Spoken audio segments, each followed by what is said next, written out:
का बजट जो है वो लोकसभा में पेश हो चुका है, पारित भी हो चुका है। और आपको बता दें कि सबसे बड़ी बात जो इनकम टैक्स स्लैब में परिवर्तन की जो लोग उम्मीद कर रहे थे वो फिर निराश हुए हैं, क्योंकि इनकम टैक्स स्लैब में कोई परिवर्तन, कोई बदलाव नहीं किया गया है। जो दरें पहले से चलती आ रही हैं वही दरें चलती रहेंगी। डायरेक्ट टैक्सेस में बहुत कोई ज्यादा छेड़छाड़ इस बार नहीं की गई है और इनकम टैक्स स्लैब में कोई परिवर्तन नहीं किया गया है।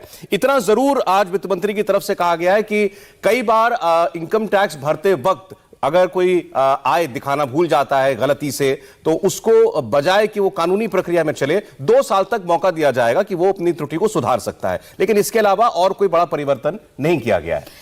इसके अलावा कृषि क्षेत्र की बात की जाए तो यूनिवर्सिटी का विस्तार हो, ऑर्गेनिक खेती को बढ़ावा हो, 72 जिलों को डिजिटल बैंकिंग से जोड़ना हो, ये तमाम बातें कृषि क्षेत्र में ये ऐलान किया गया। और बड़ी खबर, क्रिप्टो करेंसी से इनकम पर 30% का tax, crypto currency digital currency लेकर आएगी सरकार, ये एक बड़ा ऐलान। जी, आरबीआई अपनी डिजिटल करेंसी लॉन्च करेगी। इससे पहले इस बात को लेकर बड़ी कंफ्यूजन थी कि भारत सरकार का स्टैंड आखिर डिजिटल करेंसी पर है क्या, क्योंकि जितनी प्राइवेट डिजिटल करेंसीज थी उन पर बैन लगा दिया गया था, उनको लीगल करार दे दिया गया था। और ये कहा गया था तब भी कि अब भारत अपनी खुद की क्रिप्टो करेंसी लॉन्च करेगा, तो उसका औपचारिक ऐलान आज वित्त मंत्री ने कर दिया है। लेकिन उसको 30% की टैक्स स्लैब में रखा गया और 1% का टीडीएस भी उसके ऊपर लगाया जाएगा।